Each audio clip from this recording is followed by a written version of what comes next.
Noches, mis amados hermanos, que el Señor les bendiga. Antes de iniciar nuestra enseñanza del día de hoy, vamos a orar. Amante Dios y Padre Celestial, te damos gracias, Señor, en el nombre de Jesús, por esta noche, por el privilegio que tú nos das, Señor, de poder reunirnos por este medio y compartir de tu palabra, que tu palabra liberta, sana, restaura y, en fin, hace tantas cosas maravillosas en nuestras vidas, Señor. Nos da vida eterna, nos prospera, nos da vida plena, vida en abundancia, Padre. En esta hora, Señor, venimos pidiéndote que por tu Espíritu Santo que está en nosotros, Señor, sea roto todo yugo de mentira, todo yugo de falsos razonamientos y falsos argumentos que se oponen al conocimiento tuyo y de la vida eterna que tenemos en ti, Padre. Señor, en el nombre de Jesús te pedimos que tu Espíritu Santo nos guíe a toda verdad, abriendo nuestros ojos, abriendo nuestros oídos, pero por sobre todo, Señor, preparando nuestro corazón para que sea una tierra fértil en la cual la semilla de tu palabra, Señor, dé fruto y fruto en abundancia para la gloria de tu nombre. Señor, añade bendición a tu palabra, transforma nuestros corazones, Señor, y que nuestros corazones estén más dispuestos, Señor, cada día a acercarnos más a ti, a conocerte, porque conocerte a ti es conocer la vida eterna, Padre. Señor, guíanos en este estudio y que todo lo que sea hecho y dicho sea para la gloria de tu nombre. Te lo pedimos, Señor, en el precioso y bendito nombre de nuestro amado Señor y Salvador Jesucristo, que vive y reina por los siglos de los siglos. Amén y amén. Muy buenas noches, mis amados hermanos y hermanas, que el Señor les bendiga. Qué privilegio más grande el poderme dirigir a ustedes por este medio y compartir una enseñanza de la palabra de Dios, entendiendo que donde están los hermanos juntos y en armonía, ahí envía Dios bendición y vida eterna. El día de hoy vamos a continuar con nuestra enseñanza de ayer, en el sentido de que Jesús es la revelación del Padre. Y deseo que cada uno de ustedes haya tenido un bendecido martes, que haya sido un día de fructificación, un día de cumplimientos, un día de alcanzar metas. Muy bien, vamos a entrar entonces a la palabra. Y el día de ayer vimos la revelación que tenemos del Padre en la parábola del Hijo Pródigo en relación al Hijo Pródigo, pero ahora vamos a verla en relación al hermano mayor, porque esto nos da otra faceta muy importante de la revelación del Padre para el corazón de cada uno de nosotros. En la parábola del hijo pródigo encontramos dos hijos, el hijo pródigo y el hijo mayor.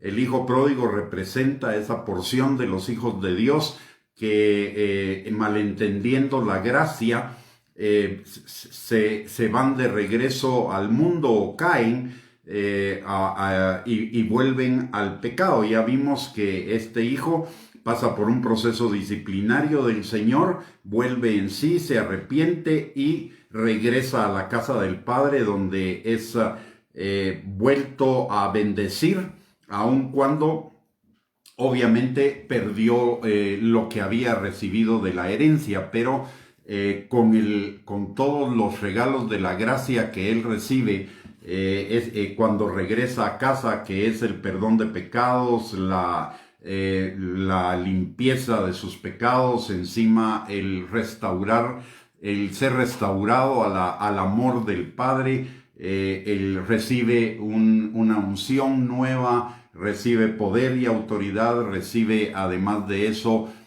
gozo y recibe revelación, aparte de ello provisión, y es restaurado totalmente a la calidad de hijo. El hijo pródigo, antes de abordar lo del hermano mayor, quisiera terminar con el hijo pródigo en cuanto a qué fue la condición para que él fuera restaurado plenamente a la comunión de hijo con el Padre, y es el arrepentimiento. En el proceso del arrepentimiento, como lo vemos en Lucas capítulo 15, versículos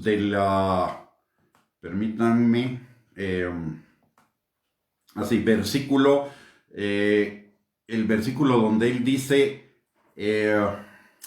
volviendo en sí, dijo: ¿cuántos jornaleros en casa de mi padre tienen abundancia de pan y yo aquí perezco de hambre? El primer paso al arrepentimiento es un cambio de pensamiento en cuanto a nuestra situación. Cuando estamos en el pecado y no tenemos arrepentimiento, simplemente tenemos una actitud a favor del pecado, tenemos una perspectiva equivocada de las cosas, en la cual nos separamos de Dios. Pero lo primero que pasa con este joven es que él vuelve en sí y cambia su pensamiento, y él reconoce que el estado en el cual él está en ese momento es un estado calamitoso, y que si estuviera en la casa del Padre, él estaría muchísimo mejor. Lo siguiente que dice es: volveré a la casa de mi padre, me levantaré e iré a mi padre y le diré: Padre, he pecado contra el cielo y contra ti. Ahí hay un cambio de sentimiento. Antes era proclive al pecado, le atraía el pecado, ahora comienza a aborrecer el pecado. Hay un cambio de sentimiento. Entonces vemos que el arrepentimiento implica, en primer lugar, un cambio de pensamiento, y en segundo lugar, un cambio de sentimientos. Y luego dice: me levantaré e iré a casa de mi padre y le diré: Padre, he pecado contra el cielo y contra ti, ya no soy digno de ser llamado tu hijo, hazme como a uno de tus jornaleros. Y levantándose, vino a su padre. Una decisión que además se traduce en una acción, un cambio de decisión y un cambio de acción. El cambio de decisión es: ya no seguiré donde estoy, cambiaré, regresaré a la casa del Padre. Y el cambio de acción es que no solo lo decide, sino que lo pone en práctica. Entonces, aquí tenemos una lección muy importante acerca del arrepentimiento, y es que el arrepentimiento implica, el verdadero arrepentimiento no es solamente pedir perdón al Señor.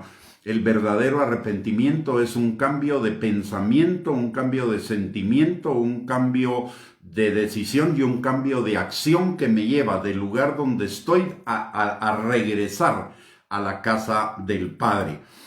Si esas cuatro cosas no se cumplen en nuestra vida, lo más probable es que eventualmente vamos a volver a caer. Pero necesitamos clamarle al Señor, no solamente que Él nos perdone, sino que nos limpie de toda maldad, tal como dice Juan capítulo 1, versículo 9, que si alguno hubiere pecado, abogado tenemos para con el Padre, a Jesucristo, quien es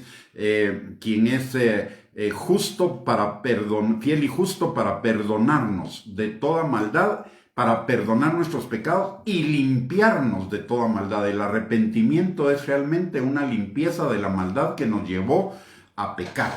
Entonces necesitamos clamar también eso. Cuando pedimos perdón al Señor, necesitamos clamar que Él nos limpie de toda maldad.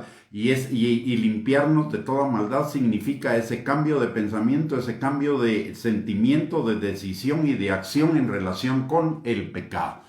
Una vez que terminamos ya con esta parte del hijo pródigo, entonces ahora vamos a entrar a la segunda parte de la parábola, de esta parábola, que está en Lucas 15, 25 al 32, y lo vamos a leer. Dice: cuando el hijo pródigo regresa y el padre prepara una fiesta para él, para celebrar el regreso del hijo pródigo. Y esto es interesante porque la palabra de Dios dice que cuando un pecador se arrepiente hay fiesta en los cielos. Cuanto más cuando un hijo de Dios se arrepiente, va a haber fiesta en el cielo también. Y una fiesta extraordinariamente grande como cuando un pecador se arrepiente. Y esto nos debería llevar a nosotros también a un pensamiento.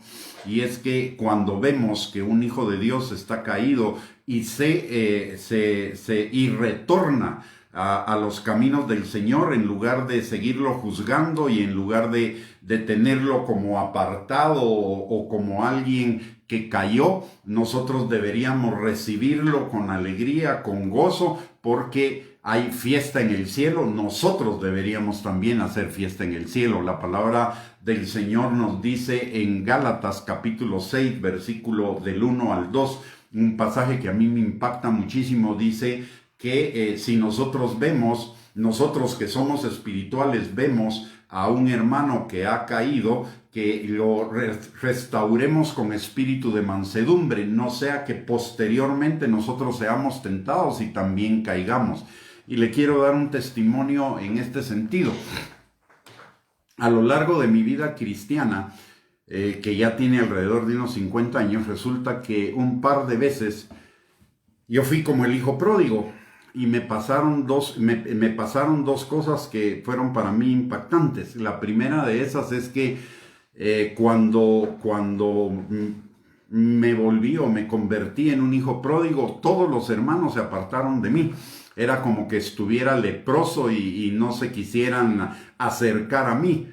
Y tal vez yo estaba esperando que alguno de ellos me echara una mano para volverme a restaurar y ninguno de ellos apareció. Y lo más impactante es que el Señor en el proceso a quienes envió fue a dos personas que no eran creyentes, pero que Dios usó para hablarme de la palabra de Dios. Precisamente me recuerdo que uno de ellos me dijo: mire, ¿qué está pasando? ¿Qué le está pasando? Resulta que usted era cristiano y estaba caminando con el Señor, pero ahora es como un hijo pródigo. Regrese a la casa del Señor, regrese a sus caminos anteriores. Y eso a mí me impactó. Y enseguida llegó otra persona y me habló de la parábola de la oveja perdida. Y me dijo: mira, el Señor te está buscando, el Señor te está tratando de regresarte de nuevo a Él. Él te ha venido a buscar como la oveja perdida. ¿Qué estás esperando para regresar? Y eso a mí me impactó, porque se dio aquel caso de Balaam y la burra de Balaam, que resulta que Balaam, escuchando a Dios, no hizo absolutamente nada. Sin embargo, la burra habló por Balaam, y eso fue sin que estas personas fueran la burra, pero Dios usó a personas que nada que ver con el cristianismo para abrirme los ojos y regresarme a los caminos de Él. Entonces, ¿qué es lo que le quiero decir con esto?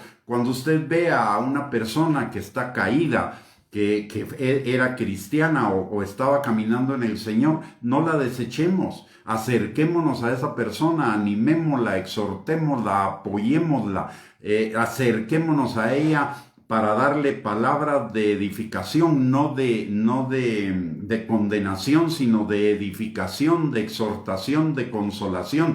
Manifestémosles el amor y la misericordia y la gracia de Dios, que es para con los hijos, y restaurémoslo a la comunión con el Señor, porque esa es la mayor necesidad de ellos, así como es la mayor necesidad de un pecador.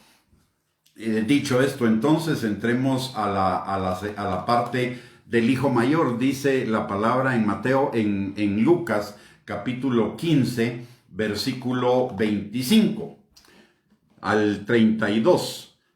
Dice: y su hijo mayor estaba en el campo, y cuando vino y llegó cerca de la casa, oyó la música y las danzas, y llamando a uno de los criados le preguntó qué era aquello. Él le dijo: tu hermano ha venido y tu padre ha hecho matar el becerro gordo por haberle recibido bueno y sano. Entonces se enojó y no quería entrar. Salió por tanto su padre y le rogaba que entrase. Mas él respondiendo dijo al padre: he aquí, tantos años te sirvo, no habiéndote desobedecido jamás, y nunca me has dado ni un cabrito para gozarme con mis amigos. Pero cuando vino tu hijo, que ha consumido tus bienes con rameras, has hecho matar para él el becerro gordo. Él entonces le dijo: hijo, tú siempre estás conmigo, y todas mis cosas son tuyas. Mas era necesario hacer fiesta y regocijarnos, porque tu hermano era muerto y ha revivido, se había perdido y es hallado. Mire, esto nos refleja a un sector de la iglesia, así como el hijo pródigo nos refleja a un sector de la iglesia que solo está, que sigue con su vida vieja, aunque está queriendo disfrutar de todas las bendiciones de Dios, como si Dios fuera un Santa Claus regalón que cierra los ojos ante nuestras faltas y de todos modos nos lleva el regalo de Navidad. Y esto podríamos clasificarlo como el lado libertino de los cristianos. Hay otro lado que es el lado legalista y que lo representa este hermano mayor. Notemos algo aquí importante. Dice que el hijo mayor estaba en el campo. Eso quiere decir, era activista, estaba sirviendo al Señor o al Padre. Y cuando vino y llegó cerca de la casa, oyó la música y las danzas, y llamando a uno de los criados le preguntó qué era aquello. Él le dijo: tu hermano ha venido y tu padre ha hecho matar el becerro gordo por haberle recibido bueno y sano. Entonces se enojó y no quería entrar. Y esto sucede muchas veces cuando vemos la bendición del Señor sobre gente que quizá nosotros pensamos que no se lo merece y que esa bendición la deberíamos merecer nosotros porque hemos estado activando en el Señor, hemos estado permanentemente firmes en el Señor, etcétera. Y entonces creemos que la cosa es por mérito y no nos damos cuenta que realmente no solo la salvación es por gracia, por medio de la fe, sino que las bendiciones de Dios también y el resto de nuestra vida cristiana después de la salvación es solamente por gracia, por medio de la fe, que es un regalo de Dios, no un merecimiento. Nosotros no somos bendecidos porque lo merezcamos, somos bendecidos por la gracia de Dios porque somos hijos, así como un padre terrenal alimenta a su hijo aunque su hijo sea una vaina. De la misma manera, el padre puede bendecir a sus hijos por gracia, aun cuando sus hijos no estén totalmente alineados a lo que los demás pensarían que deberían estar alineados. Entonces, esta es una posición legalista. ¿Por qué? Porque atribuye el amor de Dios, las bendiciones de Dios, los regalos de la gracia de Dios y la gracia misma de Dios a merecimientos y no a la pura gracia del Señor. En el versículo 28 nos dice: salió por tanto su padre y le rogaba que entrase. Mire, así como Dios obra en los hijos desobedientes, Dios también obra en los hijos legalistas, constantemente y por el Espíritu Santo, y tratando o hablándonos de regresar a las sendas del Señor, a esas sendas de la gracia, a esas sendas del amor de Dios, a esas sendas del agradecimiento, porque todo es por la gracia, por medio de la fe.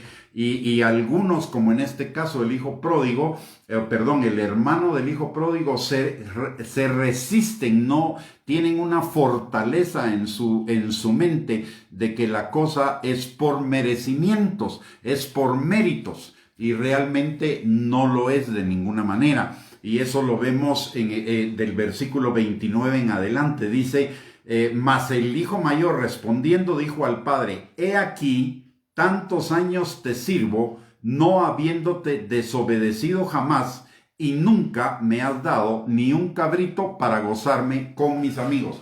Este hermano mayor legalista tenía también la mentalidad de jornalero que tenía el hijo pródigo. Había vivido con el padre muchísimos años, pero todavía no conocía al padre y pensaba que el padre lo tenía que bendecir por sus méritos, por la obediencia, porque él trabajaba todo el tiempo en el campo. Y notemos algo acá, que encima de todo, el hijo mayor miente, y miente dos veces. La primera, en ese versículo hay dos grandes mentiras. La primera es: he aquí, tantos años te sirvo, no habiéndote desobedecido jamás. Esa es una mentira, porque aun cuando seamos creyentes, nosotros pecamos. Pecamos continuamente.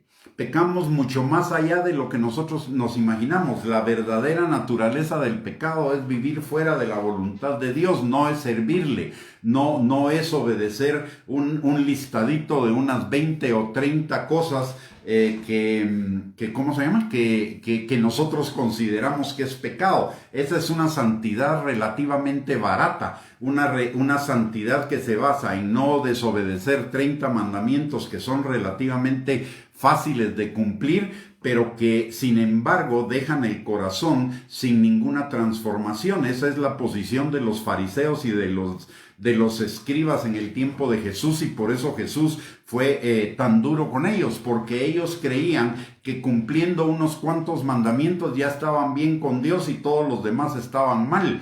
La verdadera santidad es la transformación de mi corazón al carácter de Cristo, y ese es un proceso que se va a llevar toda la vida, como dice Filipenses capítulo 1, versículo 6, el que comenzó la buena obra en nosotros la perfeccionará hasta el día de Jesucristo.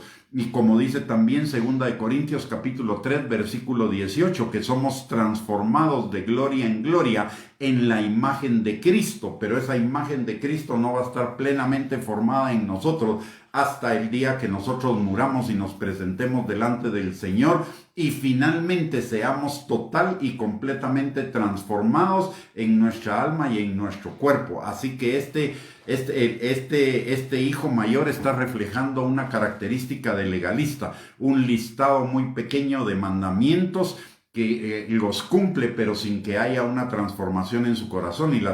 Y la evidencia de que no había una transformación en su corazón es que él en ese momento no estaba amando a su hermano, no estaba cumpliendo el mandamiento del amor al prójimo, sino que estaba juzgándolo, estaba criticándolo, estaba acusándolo, estaba condenándolo, cuando ya había sido perdonado por el Señor. Y mire, eso nos pasa muy constantemente a nosotros los creyentes. Y le voy a poner un ejemplo que es totalmente bíblico. Normalmente, cuando se predica de David, se predica en algunas oportunidades de David adúltero y de David asesino, cuando el Señor ya en el libro de Hechos nos dice que David era un varón conforme a su corazón y que hacía todo lo que él le decía. O sea, ya el Señor lo perdonó, ya el Señor no lo acusa, no lo juzga, no lo declara culpable y no lo condena, pero sin embargo nosotros seguimos recordando a David como el adúltero y a David como el asesino. Y eso nos pasa en la iglesia. El Señor perdona los pecados, restaura a las personas. El Señor ya no los acusa, ni siquiera se recuerda de sus pecados, porque Miqueas dice que así como está lejos el oriente del occidente, así el Señor alejará nuestros pecados y que además los ocultará en el fondo del mar y nunca más se acordará de ellos. Nosotros pretendemos ser más justos, más santos que Dios, manteniendo la acusación, el juicio, la condena y la culpa de aquellos que en el pasado pecaron. Y eso no se lo estoy diciendo simplemente por teoría, sino es algo que yo he experimentado a raíz de que yo fui un hijo pródigo. Perdí amistades en el Señor que nunca más se volvieron a aparecer y que de hecho todavía cuando me ven puedo percibir el rechazo de parte de ellos y no pueden aceptar que el Señor me haya restaurado a la posición de ministro de Él, a pesar de que la palabra de Dios dice que el llamamiento y los dones de Dios son irrevocables, y eso tiene que ver con la salvación, tiene que ver con la gracia, tiene que ver con el perdón y tiene que ver con los dones y tiene que ver con las bendiciones y el cumplimiento de las promesas del Señor. Todo eso es un regalo de su gracia que es irrevocable para con cada uno de nosotros, pero a nosotros en nuestra mente carnal o humana y esa parte engañosa y perversa del corazón no nos deja pensar de la manera que piensa el Señor. Por eso la palabra en Romanos capítulo 12 versículo 2 dice que nos renovemos por medio de la transformación de nuestro entendimiento a través de la palabra. Así que Esto es también una exhortación nuevamente para que nosotros, a todos los hermanos que hemos visto en caídas o en pecado o en aflicción y son restaurados, los recibamos a la comunión plena de hermanos y de hijos de Dios. Y aceptemos de buena gana y con gozo la restauración que Dios hace con ellos. Porque la palabra de Dios nos dice que nos dolamos con los que se duelen y que nos gocemos con los que se gozan.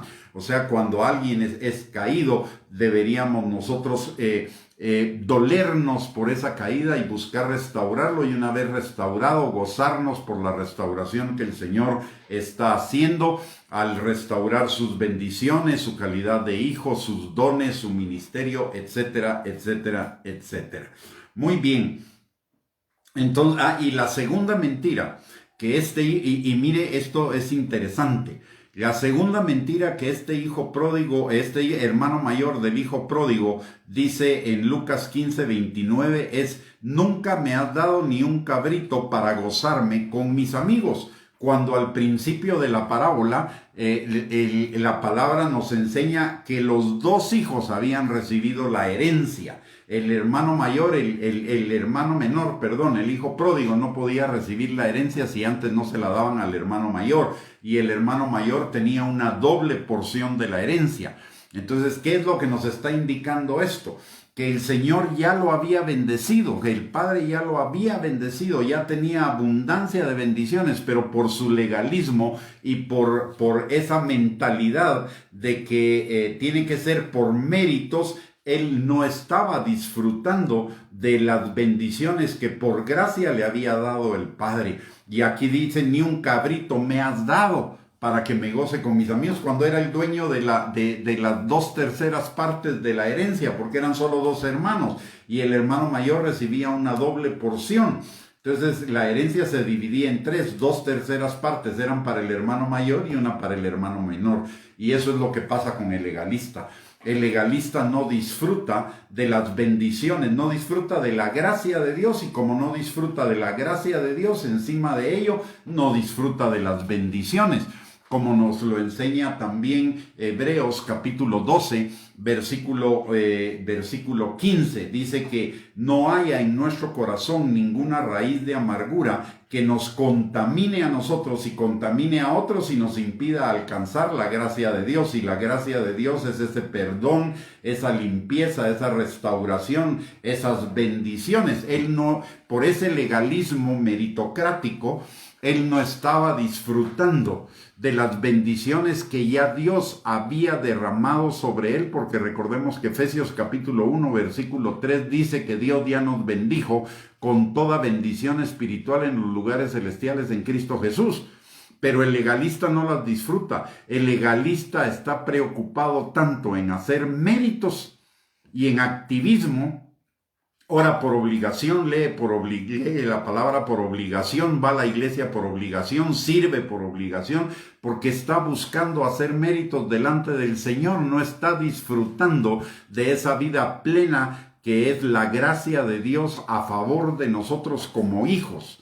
El que anda haciendo méritos todo el tiempo anda con dudas. ¿Será que estoy haciendo bien las cosas? ¿Será que Dios oye mi oración? ¿Será que Dios me va a bendecir? Es que como no soy tan perfecto, ¿será que Dios no me va a bendecir? Está privándose de esa maravillosa vida abundante que significa vivir en la gracia plena de hijos de Dios. Y la gracia, notemos algo que lo estudiamos en el tiempo en el cual estábamos conociendo los atributos de Dios y hablamos de la gracia. La gracia de Dios es solamente para los hijos, no es para los no creyentes. La gracia de Dios es solamente para los hijos, es la bendición de los hijos. Es la bendición de que somos liberados de la meritocracia para vivir en el agradecimiento y en la fe que nos da el saber que somos hijos de Dios, bendecidos por el simple hecho de ser hijos y de que Cristo Jesús en la cruz del Calvario pagó el precio de nuestras bendiciones para bendecirnos con toda bendición espiritual desde los lugares celestiales en Cristo. Y mire lo que le dice el Padre, y esto es importante, también una lección para cada uno de nosotros. En el legalista, antes de ver esto, en el versículo 30, veamos una característica de los legalistas que es importante que le entendamos para no caer en ello. Y dice, el hermano mayor le dice, pero cuando vino tu hijo, que ha consumido tus bienes con rameras, has hecho matar para él el becerro gordo. Notemos algo. Dice, y es importante, este hijo acusa al hijo pródigo que ha consumido sus bienes con rameras. Está actualizando una acusación que era del pasado.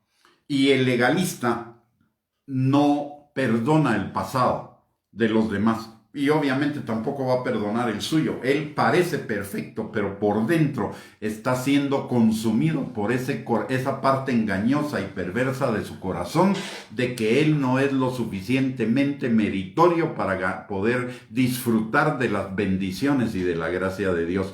Y como él no las disfruta, él también le cierra la puerta a los otros creyentes para que ellos, o trata de cerrarles la puerta para que ellos no disfruten de las bendiciones del Señor. Y esto me recuerda el pasaje donde Jesús les dice a los fariseos que son ciegos, guías de ciegos, y que invierten toda una vida para ganar a un adepto, a un prosélito, pero que sin embargo no entran ellos ni dejan entrar a los otros a disfrutar de la calidad de hijos y de la gracia del Señor. Y eso es lo que está haciendo este hijo mayor al actualizar una acusación que ya el Señor pagó en la cruz del Calvario y perdonó y restauró al otro. Pero él sigue acusándolo, y el legalista hace eso. Vive acusando a los demás aun cuando el Señor ya los haya perdonado y restaurado. Así que, por favor, cuando usted ve a un hermano que es restaurado, que estaba caído y es restaurado, olvídese de ese pasado. ¿Por qué? Porque la palabra de Dios dice que las cosas viejas pasaron y todas son hechas nuevas. Y las misericordias de Dios son nuevas cada mañana para cada uno de nosotros. ¿Eso qué quiere decir? Cada mañana es un nuevo comienzo para nosotros. Es un nuevo andar, es un nuevo caminar. Las cosas que sucedieron ayer, si ya pedimos perdón al Señor y ya nos arrepentimos de ellas, esas cosas ya no están vigentes para el Señor. Y si no están vigentes para el Señor, tampoco deberían estar vigentes para nosotros. Si Él ocultó nuestros pecados en el fondo del mar y nunca más se acordará de ellos, déjeme decirle lo que significa. Número 1, que el Señor no va a volver a nuestras vidas a recordarnos ese pasado, para acusarnos, condenarnos o limitarnos. El Señor, una vez perdona, olvida. Lo primero. Y lo segundo, nos marca el tipo de olvido que Él hace con nosotros de nuestros pecados. Y dice que los oculta en el fondo del mar. En el tiempo de Jesús nadie sabía cuál era el fondo del mar, pero Jesús, como es el Hijo de Dios, Él sí sabía cuál era el fondo del mar. Y déjeme decirle que el fondo del mar hasta el día de hoy, no estoy muy actualizado, pero hasta hace algunos años, el fondo del mar, la parte más profunda del mar, estaba situada a 32 kilómetros de la superficie del mar. Y cualquiera que ha buceado sabe que a los 100 metros de profundidad, la oscuridad ahí es total. Ahí ningún buzo ve nada. Lo único que ve es oscuridad. Imagínese a 32 kilómetros de profundidad. Ahí ya no se ve nada. De hecho esa medida la han hecho por sonar, porque ningún aparato diseñado por el hombre, a pesar de la gran tecnología que existe el día de hoy, ha logrado bajar a esa profundidad. De hecho, los submarinos, tengo la impresión que no bajan a más allá de 500 o 1000 metros de la superficie del mar, porque la presión es tan grande que un submarino, por muy fuerte que sea, no la soportaría. Imagínense 32 kilómetros. Eso nos habla de que nuestros pecados, una vez son perdonados por el Señor, son enterrados profundamente de tal manera que nadie los pueda ver. Y entonces la pregunta es, ¿por qué nosotros seguimos pensando en el pecado pasado de algún hermano que ya fue restaurado y perdonado por el Señor? No deberíamos. Deberíamos hacer borrón y cuenta nueva desde el momento en que ese hermano se arrepiente y es restaurado a la comunión con el Señor. Nunca más lo deberíamos ver con recelo, ni nunca más lo deberíamos ver con cierto menosprecio o rechazo, porque eso lo único que significa es orgullo, y el legalista es orgulloso por naturaleza. El legalista se siente orgulloso de cumplir esa lista de 30 mandamientos sin entender que el pecado va muchísimo más allá de esos 30 mandamientos, y que el pecado verdaderamente, aunque cumpla esos 30 mandamientos o su lista particular de mandamientos, el pecado está anidado en su corazón, en una cosa que se llama yo o ego, que es el verdadero enemigo y la verdadera iniquidad del ser humano, y con el cual vivimos permanentemente.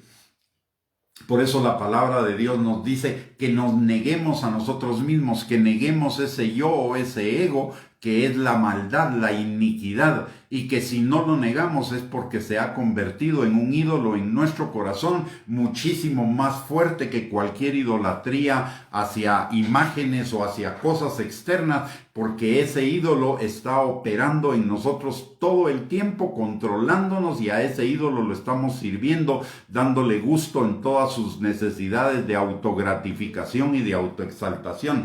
Y aquí el hijo mayor se estaba autoexaltando al decir: yo nunca te he desobedecido, siempre te he servido. Eso es egocentrismo, eso es un resultado del yo. Y el yo produce egoísmo cuando ese yo está limitado, o produce egocentrismo cuando lo dejamos florecer, y puede llegar a producir un mal terrible que se llama narcisismo cuando está en su máxima expresión. Así que tenemos que tener cuidado con eso y refugiarnos plenamente en la gracia de Dios. Hoy en la mañana estaba meditando en la palabra al respecto de esto y se los comparto.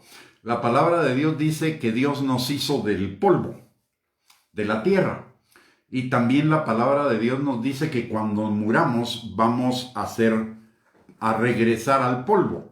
Pero también en el intervalo entre nuestra formación en el Edén, en Adán, hasta el día de nuestra muerte, no dejamos de ser polvo. La palabra de Dios dice que Él se compadece de nosotros porque sabe que somos polvo.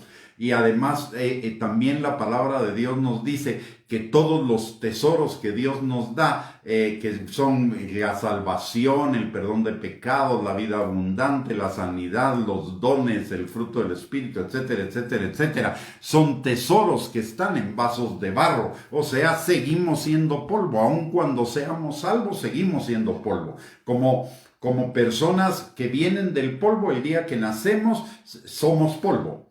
Y el día que nos convertimos, somos polvo hecho vasos de barro. Y la palabra de Dios dice que Él es el alfarero que está moldeando ese vaso con sus manos, formándolo. Pero cuando muramos vamos a regresar al polvo. Entonces la pregunta que a mí me surgía es: si somos polvo, ¿qué es la jactancia? Si somos polvo, ¿cuál es el orgullo? Si venimos del polvo, somos polvo y regresaremos al polvo, ¿dónde está el orgullo?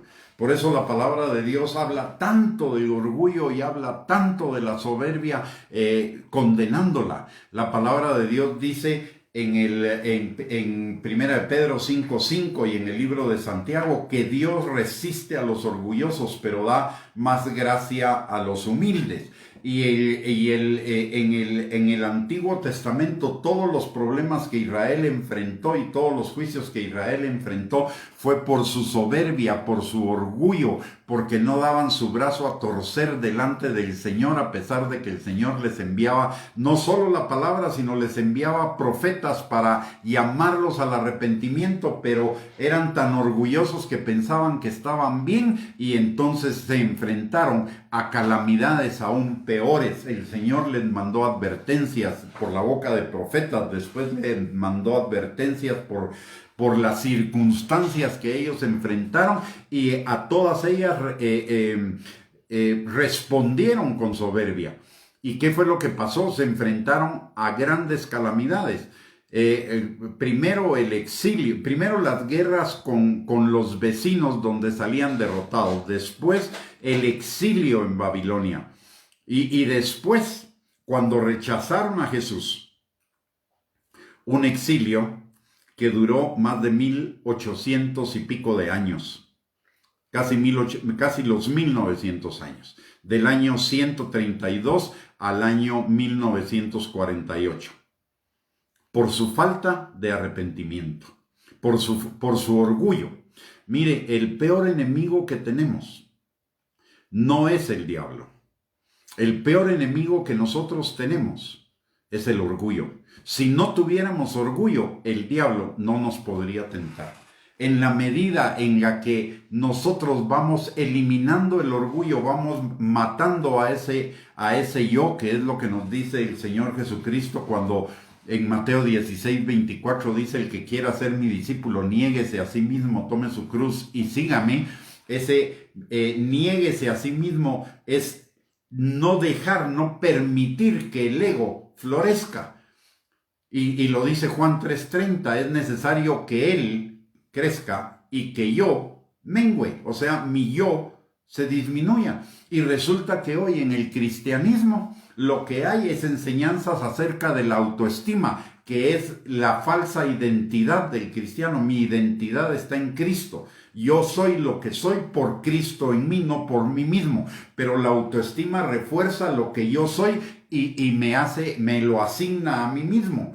Y eso hace crecer mi ego. Y hay un montón de creyentes que siguen la enseñanza de la autoestima, van en la dirección contraria en la que va el Señor Jesucristo. El Señor Jesucristo va a la destrucción de la autoestima y nosotros estamos alimentando la autoestima. Vamos en la dirección contraria. Entonces es importante que entendamos ese punto y lo vemos aquí en cuanto al hijo mayor. El hijo mayor todo es yo te he servido, yo te he obedecido, a mí no me has dado nada. Todo se trata de él, porque él tenía un yo muy grande. En cambio, el hijo pródigo, el que regresa a la restauración del padre, ese eliminó su yo cuando vino el arrepentimiento, porque él mismo dice: ya no soy digno de ser llamado tu hijo, trátame como uno de tus jornaleros, he pecado contra el cielo y contra ti. Y eso nos habla de la humildad.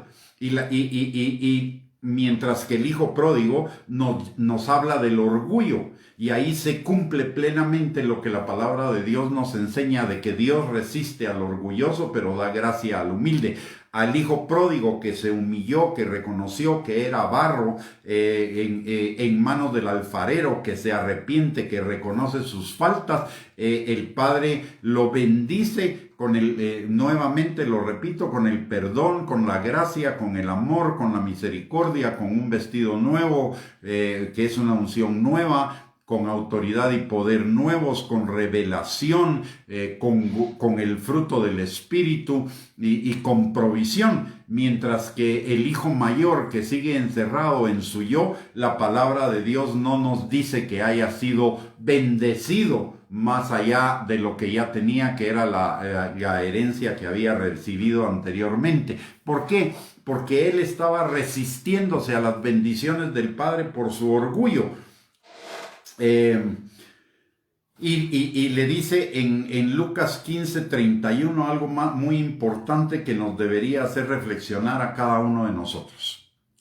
Y el padre le dice al hijo mayor: hijo, tú no estás disfrutando de todo lo que yo te he bendecido, porque tú, a pesar de que siempre estás conmigo y todas mis cosas son tuyas, tú no las disfrutas. por tu orgullo, por tu legalismo, por tu meritocracia, por estar pensando que no es por gracia, sino por obras. O sea, el legalista se pierde esa vida abundante, esa vida llena de gozo, de amor, por estar pendiente de su yo. El yo, por naturaleza, es egoísta. Y si es egoísta, el egoísmo llena su corazón, se cree que se merece todo, y eso impide que disfrute de la gracia de Dios. ¿Por qué? Porque él siempre está, Dios lo bendice, pero siempre en lugar de estar agradecido y de reconocer que es por la gracia de Dios, piensa que es por sus méritos, pero que sus méritos merecen más de lo que está recibiendo. Y entonces lleva una vida amargada. Y eso es fácil verlo. Cuando uno ve a una persona legalista, en esa persona no hay gozo. En esa persona no hay gozo, no hay paz, no hay benignidad. No hay humildad, no hay nada de eso, que es el fruto del Espíritu. Lo que hay es un corazón amargado porque siempre está pensando, por un lado, que no recibe lo que merece, y por el otro lado eso lo lleva a pensar que entonces no está haciendo suficientes méritos, y se pone en una lucha en una vida de activismo, en una vida de buscar hacer méritos delante de Dios para ser amado, aceptado y bendecido, y no se da cuenta que ya es amado al infinito y más allá, porque Dios no ama al 100%, Dios ama al infinito. Ya es aceptado por Dios, porque lo dice la palabra en Efesios capítulo 1, versículo 6, que una vez somos hechos hijos, somos hechos aceptos en el amado, y que además ya es bendecido, porque Efesios 1:3 nos dice que fuimos bendecidos con toda bendición espiritual en los lugares celestiales en Cristo Jesús. Pero el legalista no disfruta para nada de eso. Muy bien. En este pasaje del hijo mayor vemos características del Padre. Y Jesús está revelando a través de ese ejemplo características del Padre. Ya vimos con respecto al hijo mayor la misericordia, la gracia, el amor, la justicia, la disciplina de Dios. Pero también en el hijo mayor vemos reflejadas en el trato del Padre con el hijo mayor, vemos reflejadas también algunas características. La primera de ellas es la misericordia y la paciencia. El Padre se podría haber enojado del egoísmo del hijo mayor, y sin embargo dice la palabra que le ruega, salió a rogarlo para que entrara, para que disfrutara de la fiesta, junto con él y su hermano y todos los que estaban invitados a esa fiesta. Y el padre no desecha al legalista, lo anda buscando para que cambie su manera de pensar y pueda disfrutar de la plenitud de la vida, que significa ser cristiano, de una vida bajo la gracia del Señor. Y no solo vemos esa misericordia, esa paciencia de Dios para con el hermano mayor, también vemos que le habla con la palabra, le recuerda la palabra: hijo, todas las cosas mías son tuyas. Es lo que la palabra de Dios nos dice en Efesios 1:3. Ya te bendije con toda bendición espiritual en los lugares celestiales en Cristo. Todo lo mío es tuyo. Dice la palabra que somos herederos de Dios, coherederos con Cristo. O sea, todo lo que es del Señor es nuestro. Si el Señor así le place, nos lo va a dar. Y si al Señor le place no dárnoslo, es porque eso no nos va a hacer ningún bien. Porque a cada uno, dice la palabra en Mateo 25, le da según su capacidad, según lo que puede manejar. Muchas veces el Señor le dice no a nuestras oraciones de una manera temporal, y nos está diciendo no a nuestras oraciones de petición porque sabe que en ese momento no es el momento adecuado, no estamos listos para manejar esas bendiciones, así como Salomón no estuvo listo para manejar las riquezas que Dios le dio, y esas riquezas le sirvieron durante un tiempo de piedra de tropiezo, como nos lo enseña el libro de Eclesiastés. En lugar de poner su mirada en el Señor, esas riquezas lo llevaron a poner la mirada en las cosas del mundo, y se volvió codicioso por los deseos de los ojos, y se volvió también hedonista por los deseos de la carne. Y eso hizo que tuviera multitud de esposas y multitud de amantes o de concubinas, que al final de cuentas lo llevaron a adorar a los ídolos de ellas en lugar de adorar al Señor. Y eso fue una gigantesca piedra de tropiezo. Cuando el Señor nos dice no, es porque nos está protegiendo de cosas que no nos van a ayudar. Él sabe las consecuencias de nuestras peticiones. Mire, hay oraciones peligrosas. No todas, hay oraciones peligrosas. Una oración peligrosa, me recuerdo yo, una que yo hice casi que desde que me convertí al Señor. Yo le decía al Señor: Señor, yo quiero ser como barro en manos del alfarero, toma mi vida y hazla de nuevo. Y mire, yo no sabía lo que estaba orando en ese tiempo, pero era una oración que salía de mi corazón. Y entonces, durante un tiempo, o en realidad en algunas etapas de mi vida, he sentido como que el Señor agarra mi vida y la deshace y la comienza a formar de nuevo. Como que todo se me cae y comienza de nuevo el proceso.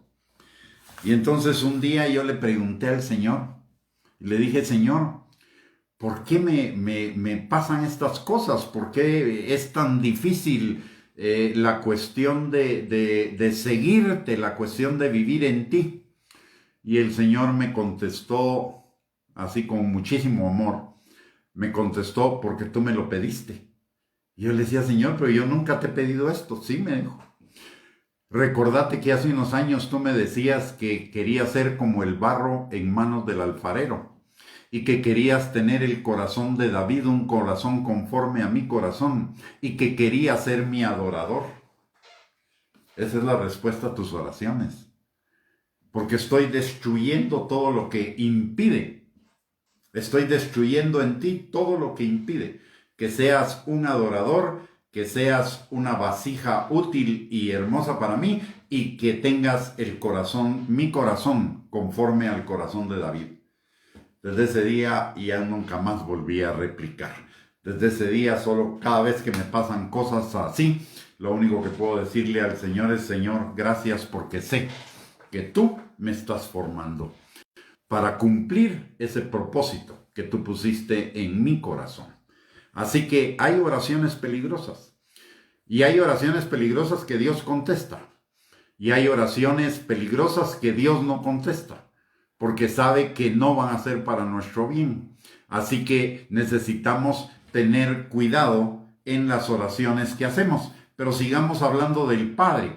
El Padre es un Padre tan amoroso, tan amoroso, tan amoroso, tan paciente, que a este hijo pródigo no lo reprende, ni reprende al hijo pródigo, ni reprende al hijo legalista, ni reprende al hijo libertino, ni reprende al hijo legalista, sino que él, a través del proceso de vida de cada uno, lo va formando, lo va transformando amorosamente. En algunos casos a través de la palabra, a través de la dirección del Espíritu Santo, y cuando nos revelamos un tanto a eso, entonces viene esa parte amorosa de Dios, de la disciplina, porque el Padre que ama a sus hijos los disciplina, como nos lo enseña Hebreos 12, versículos del 5 en adelante.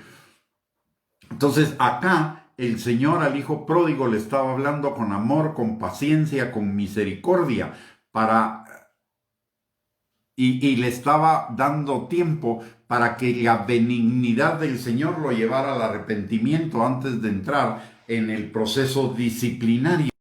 Y encima de todo le está recordando las bendiciones que él ha tenido, porque le ha dicho, porque le dice: hijo, tú siempre has estado conmigo. Lo que es lo mismo, yo nunca te he dejado y nunca te he desamparado. Te he llenado de mi favor y de mi misericordia. Y además te he dado todas las cosas que corresponden a la vida y a la piedad, como dice Primera de Pedro o Segunda de Pedro, capítulo 1, versículos del 4 en adelante. Y encima de todo, todavía el Señor en su misericordia le da explicaciones que no tendría por qué habérselas dado, porque es libre de hacer lo que quiera con lo suyo, pero le dice, mas era necesario hacer fiesta y regocijarnos, porque tu hermano era muerto y ha revivido, se había perdido y es hallado, y con esto le está diciendo al hijo mayor, mira, yo soy misericordioso, yo soy lleno de gracia, sé tú igualmente misericordioso y lleno de gracia. Así que, mis amados hermanos, tenemos un Padre hermoso, un Padre maravilloso. Yo le recomiendo que por favor estudie, analice, medite, escudriñe esta escritura para en realidad todo el capítulo 15 del libro de Lucas. Ese es un capítulo que algunos teólogos o famosos y muchos de nosotros pensamos que es el resumen del Evangelio. Algunos le llaman a ese capítulo el capítulo de los objetos perdidos, porque habla de la moneda perdida, de la oveja perdida y del hijo perdido, y cómo el Señor lo recupera para sí. Nos habla de ese amor paternal, de esa misericordia, de esa gracia, de esa benignidad, de esa longanimidad, de esa bondad, de esa paciencia del Señor para con nosotros sus hijos, que debiendo ser perfectos, aún somos imperfectos, pero el Señor trabaja en nuestra imperfección cada día para llevar nuestras vidas como la luz de la aurora en aumento hasta que el día es perfecto. Realmente es maravilloso. Este capítulo es el resumen del Evangelio. Y es un capítulo para que nosotros no solo nos lo aprendamos, nos lo deberíamos aprender casi que de memoria, sino que además deberíamos buscar las riquezas que están allí para aquellos que la escudriñen. Solo déjeme darle un testimonio así muy rápidamente. La parábola del hijo pródigo para mí es mi parábola favorita, porque refleja mucho de mi vida en el Señor, y de mi vida entera en general. Creo que es un reflejo perfecto de mi vida. Y déjeme, y retorno a esa parábola una y otra vez. Yo calculo, he leído la Biblia varias veces y siempre ese pasaje me impresiona. Pero ¿sabe qué es lo que más me impresiona? Que el Señor en ese pasaje me ha enseñado sobre más de 70 temas, aparte de la paternidad de Él para conmigo. Ahí encuentro temas de administración, temas de finanzas, el Señor ha usado esa parábola para enseñarme acerca de santidad, acerca de obediencia, acerca de legalismo, acerca de libertinaje, acerca de la iglesia, en fin, tantas cosas que me ha enseñado. Así, pero yo le recomendaría que esta enseñanza no la tome a la ligera, porque es el resumen del Evangelio. Una enseñanza que deberíamos meditarla, digerirla, así como hemos hablado que pasa con el alimento físico, que lo mordemos, lo tragamos, llega a nuestro estómago, el estómago lo procesa, después pasa a los intestinos y los intestinos absorben todos los nutrientes que hay ahí. Igualmente deberíamos hacer con toda la palabra y con este pasaje. Y es que, porque es además lo que nos enseña la Biblia. La palabra de Dios nos dice que que nos alimentemos de la palabra como nos alimentamos del alimento físico. Y también nos dice que lo digiramos, que lo procesemos, que lo absorbamos en dos pasajes, en el Salmo 1, versículos del 1 al 3, cuando la palabra de Dios nos enseña, mirad, bienaventurado el hombre que no anda en consejo de malos, no se sienta en silla de escarnecedores, ni anda en camino de pecadores, sino que en la ley de Jehová está su delicia y en ella medita de día y de noche. Entonces será como árbol plantado junto a corrientes de agua, que da su fruto a su tiempo, su hoja no cae y todo lo que hace prosperará. ¿Y qué nos dice ahí? Tener en la palabra de Dios nuestra delicia y meditar en ella de día y de noche, todo el tiempo. Y también es lo mismo que nos dice Juan capítulo 5, versículo 39. Escudriñad las escrituras. No solo las leamos, no solo las conozcamos de pasada, sino meditémoslas de día y de noche, escudriñémoslas, porque la palabra tiene una gran riqueza. Tiene tesoros escondidos y secretos muy guardados que solo son revelados a aquellos que aman la palabra, que tienen su delicia en la palabra, como David, que decía que la palabra de Dios para él era como miel en su boca, era una delicia, y realmente la palabra es una delicia, es una bendición. La palabra es un alimento que fortalece nuestro ser interior. Muy bien, mis hermanos, hemos llegado al final de esta enseñanza, pero no se retire todavía, por favor, permítame un momento para que podamos orar por usted y por los suyos. Pero antes de ello le quiero hacer algunas recomendaciones. La primera es que si esta enseñanza ha sido de bendición a su vida, por favor, también compártala con sus contactos en las redes sociales para que bendiga la vida de ellos, en primer lugar. En segundo lugar, le recuerdo que todos los días de lunes a viernes tenemos una enseñanza a las 8 de la noche en la palabra, para conocer más de Dios y para prepararnos para su pronta venida, para ser esa novia por la cual Él viene, una novia gloriosa, limpia, santa y sin manchas.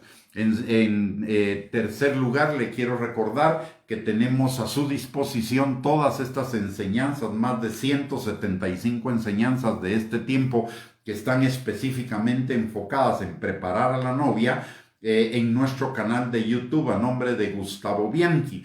Yo le agradecería muchísimo que usted se suscriba a ese canal y acceda a esas prédicas para edificación, exhortación y consolación. Tanto la suscripción como el acceso a las prédicas es totalmente por gracia, no tiene ningún costo, e incluso usted puede acceder sin suscribirse, pero sería de bendición que se suscribiera, porque eso nos aumenta el número de suscriptores y eso nos va dando privilegios en YouTube para poder mejorar nuestro servicio a usted. En cuarto lugar, le quiero recordar, si usted necesita salir de su casa en este tiempo, por favor cumpla con las medidas de prevención o de precaución. Use su mascarilla todo el tiempo, además de eso, lávese sus manitas con jabón constantemente y mantenga el distanciamiento social. Al protegerse usted está protegiendo a su familia, y al proteger a su familia nos protegemos todos. Muy bien, mis amados hermanos, vamos a orar.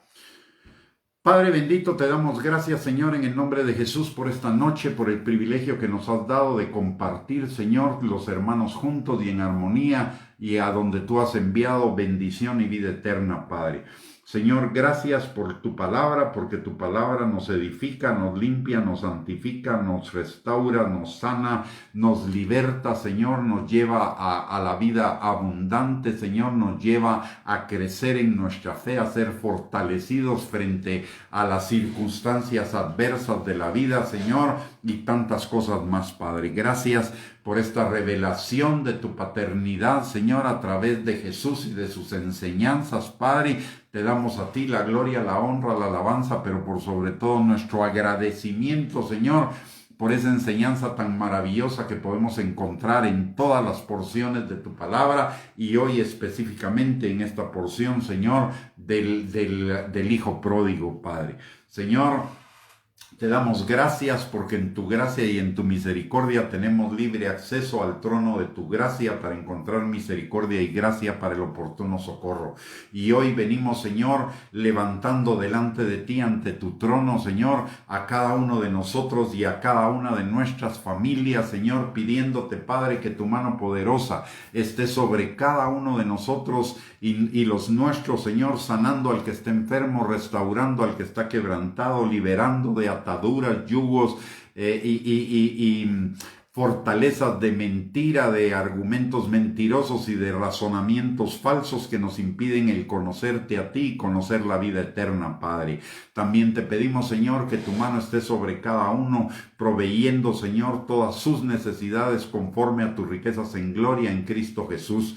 Que tú fortalezcas, Señor, al que está debilitado, que levantes al que está caído, Señor, y que nos uses también a nosotros para alcanzarlo, Señor, como instrumentos y como vasos útiles para ti, Padre. Te pedimos, mi Dios Todopoderoso, que sobre todos aquellos que están experimentando en este tiempo frustración, decepción, desánimo, depresión, ansiedad, estrés, angustia, miedo, temor y cualquier otra emoción negativa, Padre, tú extiendas sobre ellos tu manto de gozo y derrames en su corazón, Señor, ese óleo de alegría para que su lamento sea cambiado en risas, sus lágrimas, Señor, en fiesta, su duelo, Señor, en alegría, y ellos sean restaurados, Señor, plenamente a ti, Padre.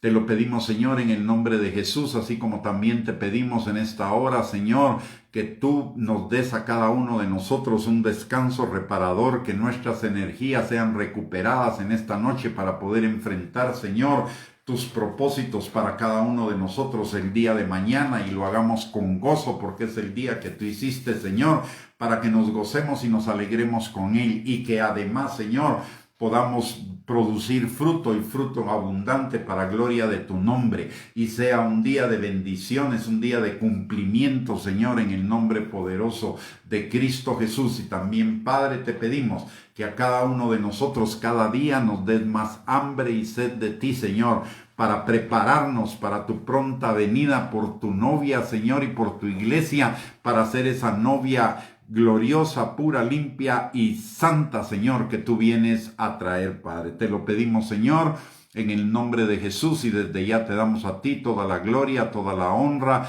y toda la alabanza. En el nombre de Jesús, amén y amén.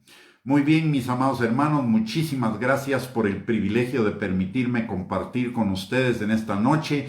Que sean bendecidos, y les envío un abrazo a todos, que tengan una linda y bendecida noche. Y nos vemos mañana, si Dios lo permite, a las 8 de la noche para compartir otra enseñanza acerca de la paternidad del Padre. Bendiciones a cada uno y un abrazo.